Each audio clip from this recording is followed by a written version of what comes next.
Hello, everybody. Josh Brown here, back for another great episode on Franchise Euphoria. Well, today's episode is brought to you by IndieFranchiseLaw.com, a leading resource in the franchise space to help you if you're considering buying a franchise, turning your business into a franchise, or growing your business through a licensing or franchise structure. So go on, check it out, IndieFranchiseLaw.com. I think you'll find a lot of valuable and free information as you continue to kind of weigh franchising and licensing and the growth of your business. Without further ado, I hope you enjoy today's episode. On today's episode of Franchise Euphoria, I'm thrilled to have Larry Oberly, who is the president and CEO of SpeedPro Imaging. Larry brings 26 years of franchise experience from the food service, real estate, and large format printing industries. He served for 17 years as Vice President of U.S. and Global Operations at Remax. Prior to Remax, Larry was a successful multi-unit Baskin-Robbins franchisee, later serving on the Baskin-Robbins National Marketing Committee. Really enjoyed this interview with Larry, and we touched upon how his experience as a franchisee really impacted his efforts as a franchisor, and of course touched on many other things. Without further ado, hope you enjoy this interview with Larry. Hello, Larry. Welcome to Franchise Euphoria. How you doing? Josh, I'm doing great, and it's great to be joining you today. Well, I always love to have people who are, experienced in the franchise space, and you bring 26 plus years of franchise experience. Obviously, with your current venture with SpeedPro Imaging, which we'll spend the bulk of the time talking about. But I always think it's good to give people a background, especially with your franchise background on your previous and prior experiences in the franchise space.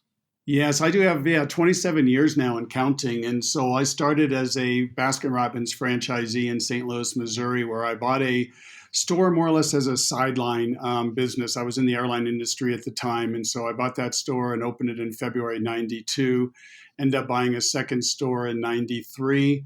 My whole plan was never to go to retirement and be an ice cream baron. It was just kind of opportunistic that I bought the second store. So when I did that, I had to quit my job. And I truly became a full-time franchisee at that particular point in time. But my whole goal was to build it and sell them. And so I ended up doing that. I sold my first store in 1997, the second store in 1998. And I was part of the Baskin-Robbins National Marketing Committee for 4 of those years. I got really involved with an organization called the American Association of Franchisees and Dealers, and was on an inaugural group of fair franchising standards committees with consultants and attorneys and franchisors and franchisees. And so I got to really see both sides of the franchising picture. And when I sold my businesses, I really wanted to see what the other side of the house looked like. And so luckily I got hired by Remax as a business consultant in St. Louis in 1998. And they moved me to Denver, Colorado, the headquarters in 2000. And I spent 19 really wonderful years there. At one point, I was overseeing 7 regional operations as the department head for what we called CORE, the company-owned regions. It had about 1,400 offices. And then in 2007, I was asked to move over to the global operation, having no experience whatsoever in the global operation. But myself and my team of only 8 of us grew the business to over 100 countries and territories and nearly 4,000 offices before I left at the end of October 2017. I got lucky. I got recruited by a great firm, private equity firm called Fairfield Maxwell. And I started at SpeedPro in November of 2017 and get a chance to apply what I learned and try to put my stamp, if you will, on this great organization that's in the wide format printing business. So it's been a really fun ride, and I can't believe I'm already coming up on 2 years with SpeedPro. Well, no, that sounds great. So tell us a little bit about SpeedPro. Well, we're a leader in the wide format graphics. And so we're kind of like an on-demand light manufacturer of custom high impact graphics. And to boil that down is we kind of help our customers or our clients do more business with their clients. And so we create banners, event graphics, event tents, fleet wraps, floor graphics, wall graphics, window graphics, trade show displays, signs, and different things like that. And so we are almost exclusively B2B. I would say 99% of our business is B2B, working in collaboration with multiple projects with many of our clients, including about 50 of the top Fortune 500 companies. Well, and so are you? I mean, are you guys, competitors of the very, Fast Signs and Signarama and the various sign companies? Well, we're technically in the same space, in the printer and sign company space. At the same token, we do specialize only in wide format. We do signs for sure, but we really do specialize in the non walk up. So, for instance, we're in light industrial space or flex space. We are not retail, except for just a few of our studios that chose that particular real estate. And so we are really that business to business, belly to belly. We go out to get the customer versus waiting for a customer to walk into our studios. And so we have a completely different product mix. Our average sale, for instance, and a client engagement is a higher value, higher dollar amount because of the type of projects that we have. Well, and it's interesting because before this interview, I mean, I had not heard of Speed Pro, and so where are you guys located? Yeah, we have 135 locations across the U.S. in about 30 states. And then through separate ownership, we have SpeedPro Canada, which they have about 50 locations. So yes, we're not Main Street at all, but we're well known with the clients that we do business with. We're just, again, not street side. And so we have not become that household name. As a matter of fact, I just did a class for the entrepreneur class at University of Colorado at Denver last night, and the first thing I asked is, "Who's heard of Speed Pro?" And nobody raised their hand, is because we're not on TV, we're not on radio, different things like that. And so again, but the customers that do know us come back to us time and time again because we provide the best quality of the large format graphics. So talk to me about the franchising model and who you guys look for as franchisees. Yeah, I mean, we have some characteristics that are really, really important to us. Basically, we're looking for A-type driven individuals, and most of our people have come from corporate America, whether they got a buyout package or whether they just thrown up their hands and said, you know what, enough with the politics, enough with all of the travel. And so we generally get those high-end executives or really solid middle managers that end up wanting to leave the corporate world and run a business for themselves. And so our best owners are really that driven type A CEO mentality, problem solvers, marketers and salespeople, and people who love to build relationships. Those are really our key attractiveness factors, if you will, for somebody coming out of corporate America. I mean, now is this something where, a somebody coming out of corporate America, a new franchisee could come in and as an owner operator, are they going to be doing this themselves to get going, or is it they're going to be putting in place essentially a sales team to go out and build the business? Yeah, there's a couple requirements that we have. Of course, they want to have somebody that they can trust on the production side of the business to actually run the printers and do the finishing. But it's also very important that they have that help with the sales and marketing side of it as well. At the same token, especially upon startup, it's really important that the face of the company is the owner. And so we do want our owners to be out there. That's why, again, having that ability to build relationships and love the network and so forth is so important. And so the sales and marketing team that they would build may really support the owner's effort there. I mean, at the end of the day, franchising is still a small business for most people, and they want to be that face of the business to their clients. And so our business kind of lends itself to that as well. Well, tell me, I mean, I have a lot of, I think I've done over 300 episodes now and talked to a whole lot of franchisees and franchisors. And, oftentimes we're diving in, obviously, to the particular business as we have here. I'm curious, though, with somebody with your level of experience and background in franchising, what is it about the franchise model that's so attractive to you? Because there's a lot of people who will be listening. There's a lot of people who think they know something about franchising, but they may not know nearly as much as you do or have the experience level. So what is it about the franchise model that's so attractive to you? I think it's a level of comfort. I mean, I recall when I bought my Baskin-Robbins, for me to be able to step in and run a business where I really didn't have that experience, where I'm using my money, a big difference when I'm using corporate money versus my money, and have that training that I couldn't get otherwise, and getting that support if I had somebody to call and talk to, not only from the corporate office, if you will, but really more importantly from the network of owners that are there to help support each other. That to me, I think, is even a bigger part of franchising, is that network that you're joining and the willingness to help each other, share best practices, come together and have meetings. I mean, we had a saying at Remax, there wasn't anything that couldn't be solved with 10 Remax people in the room.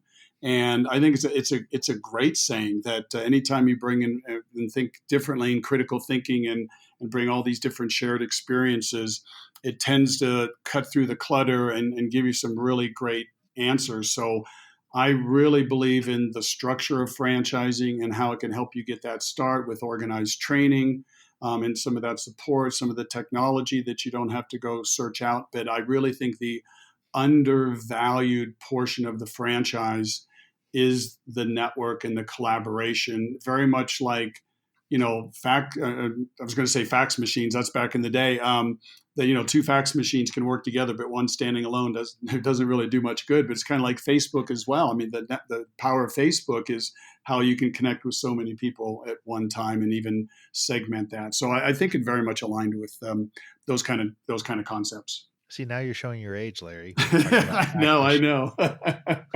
Well, I mean, I just always find it fascinating. I mean, it's not every day that I'm interviewing somebody who has both the franchisee and franchisor experience. I mean, I've certainly had a fair share of those folks, and I always think that you guys bring a whole new level of know-how and a full breadth of knowledge for the full franchise experience. I mean, what's one of the first things when you went from on the franchisee side of things to the franchisor side of things that you learned going from one side to the other? Well, first of all, I got to say it was hard to get employed. I had a lot of skepticism, thinking, why would somebody leave self-employment to come back and work in corporate America? And so that would in itself was a bit of a challenge. But even in Baskin, which I consider more of a managerial model, I mean that it's really very turnkey. Think of a McDonald's. I mean, it's really, there's a lot of processes there that you have to follow. Baskin was really not much different from that. Converting from that to what it was, a really, I call, an entrepreneurial model with Remax, where there were very few boundaries. Sales agents, broker owners, which are the franchise owners, as long as they were using the brand correctly, I mean, they would be out there promoting themselves and not really worrying too much about the company doing that promotion for them and going out and getting the client and listing the properties and all on their own efforts. And so there was a bit of a, paradigm shift from, letting the marketing work for me and bringing customers in the store. And my job was to make it work and make them want to come back from a good experience, to, wow, this is really a different type of a concept where, again, an agent's got to go out and dig up their own business and do their own farming and the like. And so I think that was probably the biggest adjustment. But that was very, very quick, because I really liked the entrepreneurial model better in that kind of environment. Well, I have to imagine too that one of the attractive aspects of you being the CEO president of SpeedPro is that, coming from the franchisee perspective, I imagine you probably relate better, at least can relate more to what franchisees are going through as they're working within a model or within a system. Yeah, I think so. And it's really not that hard to pick up on that, even if you weren't a franchisee. I mean, the needs are very vocal. How do I make more money? How do I make more sales? And the like. And all franchises, whether it be Speed Pro or any franchise, generally has some of that secret sauce. And I think the more challenging part of it is when the secret sauce is there and teed up, but franchisees don't necessarily always want to use them or think there's a different way. That's where I think things kind of break down a little bit. I think in our model, and even quite frankly at the other two companies as well, Remax and Baskin-Robbins, my experience is if you follow the game plan, you can be successful and sometimes be really, really successful. But if you start thinking, well, it's different here, I'm going to put a different spin on it, and you start doing some other things, then tend to find out that things don't work quite as well. The other thing I like is that in SpeedPro, a lot of our owners really pushed the envelope years ago. I mean, we have an owner, husband, wife in Orlando, Mike and Denise Rutherford. They brought on the first flatbed printer in 2011, and Blair Grand, the owner at the time, says, "Wait a minute, let's not go with new technology. What we have with a certain kind of printer is true and tested." And I like the fact that we have risk takers in our network that might push us and push the network to look in different directions. And so I kind of like franchising does still allow that under the right concept to go ahead and pilot and test market and try new types of products and services. And if it works, we spread that around the company. And so I'm a big proponent of that. Is SpeedPro like a brick and mortar franchise? I mean, is there a brick and mortar component to it? It is. But again, we're not retail. And so we are really off the beaten path. Think light industrial, where rents are lower, we get bigger space. But yeah, we're sometimes hard to find. And do the franchisees lease the equipment or buy the equipment or have the option of either? Well, when they buy a franchise, they'll pay, of course, the initial franchise fee, and then we have what we call a startup package, which will have a set of equipment and tools, including computers and desks, all the way down to paper clips. From that point on, as they're looking to upgrade and maybe either expand or replace equipment down the road, they would do a combination of a purchase with their own financing or maybe a lease for that equipment. Well, so one of the things I always find interesting with this type of franchise, and in the past when I would talk to people, I'd always use the a sign company as an example. So I'm going to talk about that from that perspective, which is, one of the things about franchising is from a franchisee perspective is they're always looking and always judging on what's the continued added value that the franchisor is helping with, or what are they providing to the franchises. We all know when you get into a system, there's the inherent value of providing those upfront operational standards and the equipment packages and economies of scale and so forth.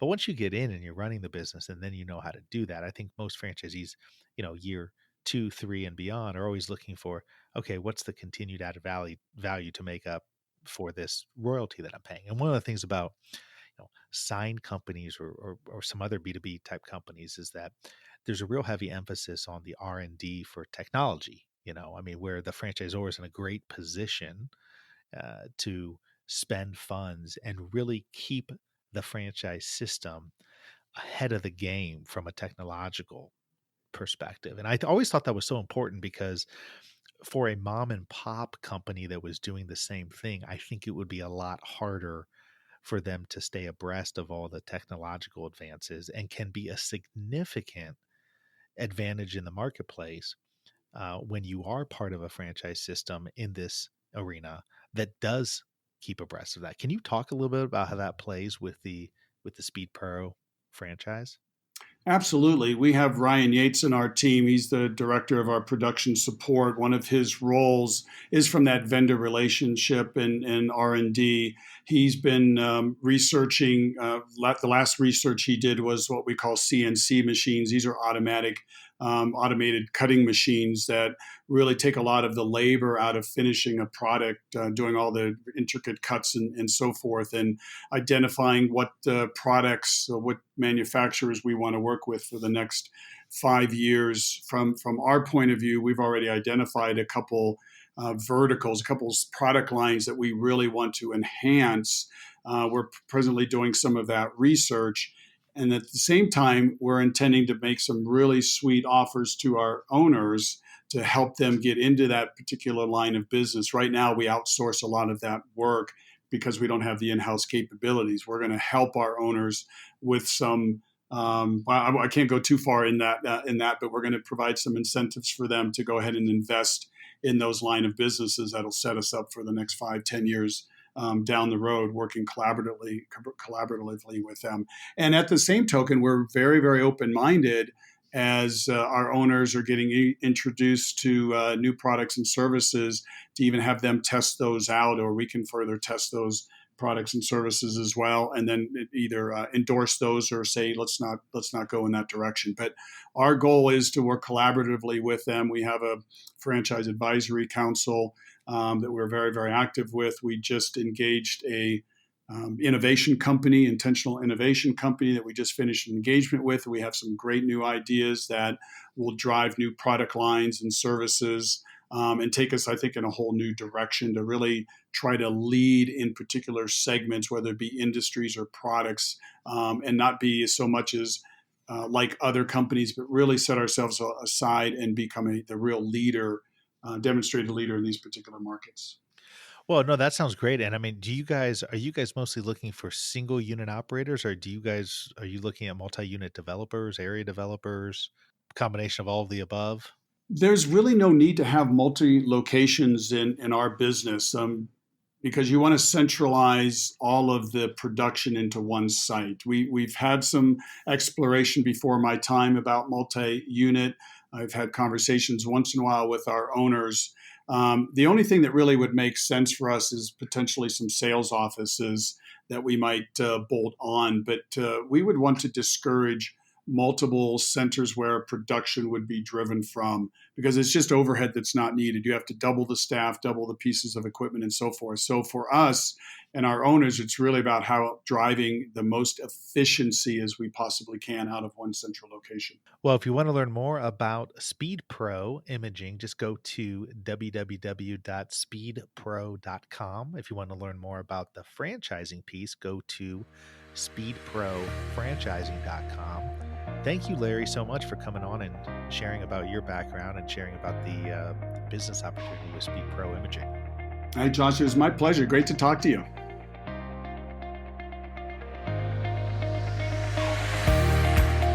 Thank you so much for tuning in for another episode of Franchise Euphoria. If you enjoyed this episode or have enjoyed the podcast in general, I would really appreciate it if you could go to iTunes and leave me a rating and review. It really helps to get this podcast out to more and more people. So the easy way to do it is go to iTunes and in the search box, put in Franchise Euphoria.